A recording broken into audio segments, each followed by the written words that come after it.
Arkadaşlar hep bir şeker yememekten bahsediliyor. Şeker şöyle, şeker böyle, glikoz şurubu vesaire vesaire. Ya kime inanalım, kime güvenelim onu da bilmiyoruz. En iyisi biz yediğimiz şeylerde glikoz var mı yok mu? Gelin bunu bir deneyle öğrenelim. Malzemeler: su, bal, şeker, Benedikt ayırıcı, deney tüpleri, ısıtıcı, beher. Evet arkadaşlar, şimdi sıcak suyumu bu beherin içerisine koyacağım. Daha önceden ısıttığım bir sıcak su vardı şurada. Onu aldım. Bu arada ısıtıcım da çalışıyor. Az da olsa. Evet. Sıcak suyumu koydum. Şimdi deney tüplerimin içerisine de deneyde kullanacağım glikoz olup olmadığını belirleyeceğim malzemeleri koyuyorum. Şimdi bir tanesinin içerisine sadece su koyuyorum arkadaşlar.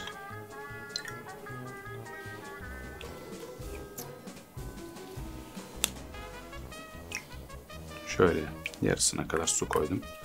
Bu burada bir dursun. Diğerinin içerisine şeker atıp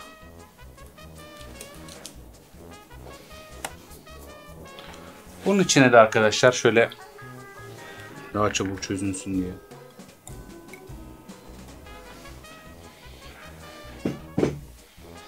biraz sıcak su koydum. Kapağını kapatayım. Evet, şekerli suyum. Su, şekerli su, bal. Evet, şimdi bal koyacağım. Balda glikoz var mı?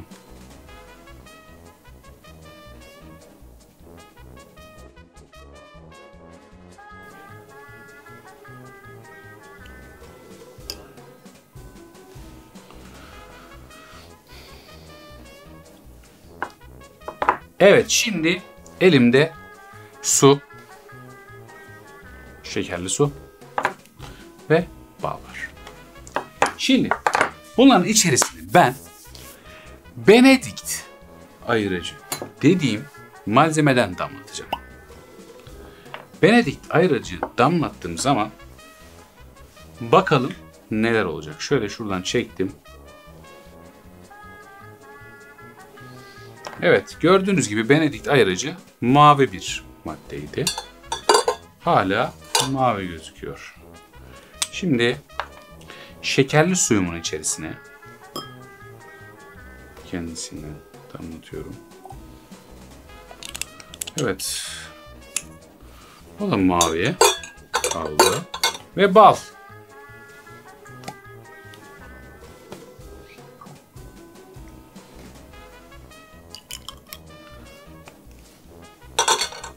Bu arada Benedikt çözeltisi deyince aklıma Benedict Cumberbatch. Sanırım soyadını doğru söyledim. Cumberbatch. Kendisi çok kıymetli bir aktör. Sherlock Holmes, efendime söyleyeyim, Doctor Strange filmlerinin başrolü. Nereden aklıma geldi? Ama bizim buradaki Benedict'imiz Benedict Cumberbatch değil. Kendisi bir bilim insanı arkadaşlar. Ve böyle bir Benedikt ayırıcı diye bir ayıraç bulmuş. Bu aslında bakır 2 sülfat içeren bir madde. Bakır 2 sülfat mavi renkte oluyor arkadaşlar. Tabii ki birçok kimyasal madde gibi kendisi de kimyasal tepkimelere girmeyi seviyor. Bizim bu deneydeki amacımız neydi? Glikoz bulmak. Şimdi glikoz bulmak derken var olan bir şeyi aslında ortaya çıkartmak istiyoruz. Bir turnusol kağıdı gibi düşünebilirsiniz bu Benedikt ayırıcını. Benedikt ayırıcındaki renk değişimi bize glikoz olup olmadığını gösterecek bu maddelerin içerisinde. Tabii ki bu renk değişimi öyle ışık oyunlarıyla falan olmuyor. Burada bir kimyasal tepkimeden söz ediyoruz. Nedir bu kimyasal tepkime? Bakır 2 sülfatın elektron alarak indirgenmesi ve bakır artı 1'e dönmesi. Elektron alınca neden indirgeniyor diye sorduğunuzu duyar gibiyim. Biliyorsunuz elektronlar eksi yüklüdür arkadaşlar. Bakır Cu artı 2 elektron alırsa ne olur? Artı 1'e döner. Yani alırken indirgeniyor. Orada bir kafanız karışmasın, yükseltgenme gibi düşünmeyin. O alma verme işini. Hep değerler üzerinden hareket ediyoruz. Peki bakır 2 sülfat elektronu aldı. Ne oluyor? Arkadaşlar kırmızıya dönüyor. Kırmızımsı bir renge dönüyor. Bu da bize bu maddelerin içerisinde glikoz olup olmadığını gösteriyor. Çünkü arkadaşlar glikoz elektron verici. Öyle düşünün. Yani enerji verici. Oradan aklınıza gelsin. Şeker hani yiyince böyle bir enerjimiz yükselir ya.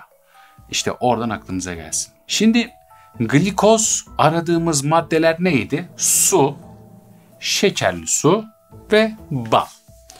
Bunların suyun içerisinde sanki glikoz yok.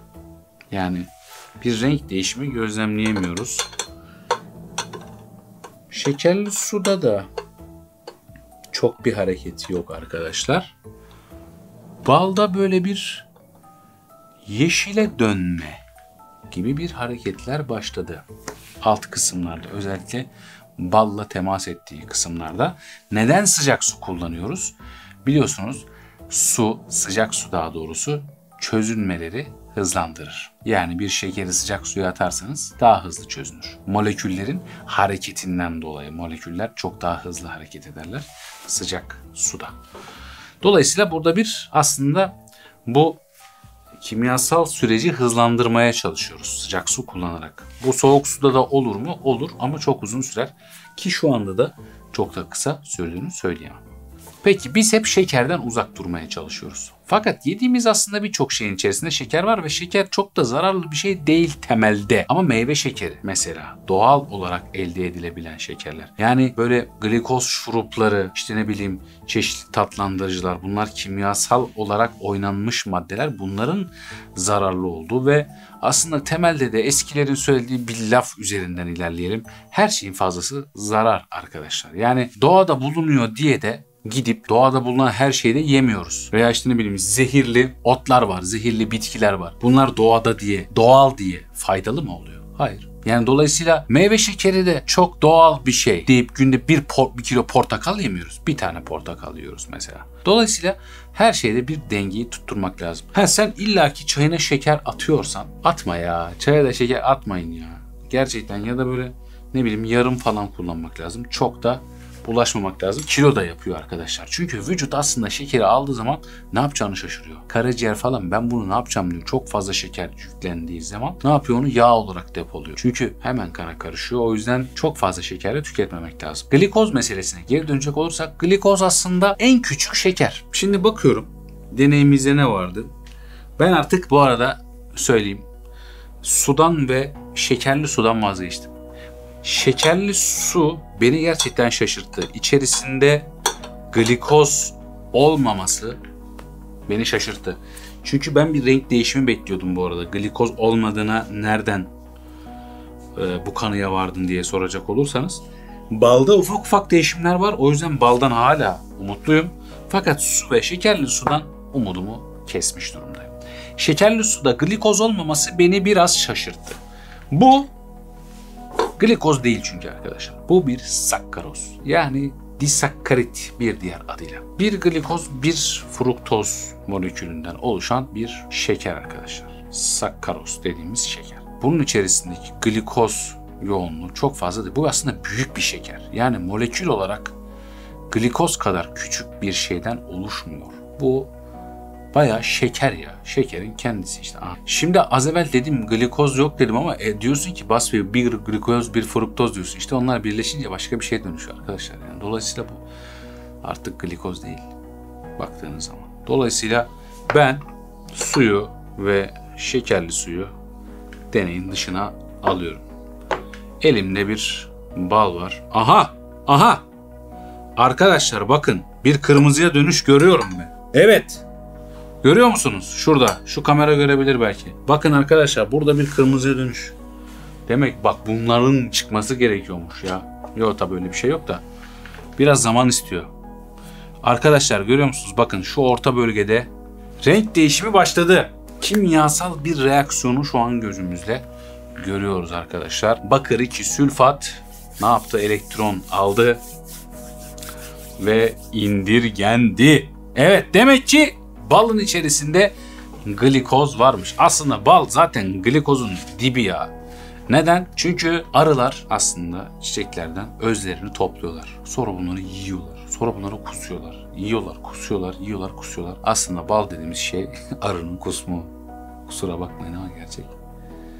Arı kusmuş, biz de yiyoruz. Çiçek kusuyor hayvan. Ve ne yapıyor aslında? Midesindeki enzimlerle bu şeyi sindiriyor ve glikoza çeviriyor. Yani gerçek bal bayağı direkt glikoz. En küçük şeker. Gördüğünüz gibi zaten kırmızıya doğru geçiş şu bölgede özellikle daha fazla. Diyabet testinde idrar üzerinde arkadaşlar glikoz varlığı var mı yok mu buna bakılarak diyabet teşhisi konabiliyor. Zaten vücudumuzda bizim dolaşan da glikoz bu arada. Yani vücudumuzda arılar gibi o aldığı şekeri sindirip en küçük yapı taşına glikoza çeviriyor. Kan şekeri dediğimiz şey aslında glikoz. Evet, şeker gibi bir deneyle bugün yine karşınızdaydık. Ne anladık onu konuşalım. Soru. Benedict testi sırasında şekerli su tüpünde renk değişimi gözlenmemesinin nedeni nedir? A. Şekerli suyun indirgen şekeri içermemesi, çünkü sakkaroz indirgen şeker değildir. B. Şekerli suyun yeterince ısıtılmaması, o yüzden renk değişimi olmamıştır.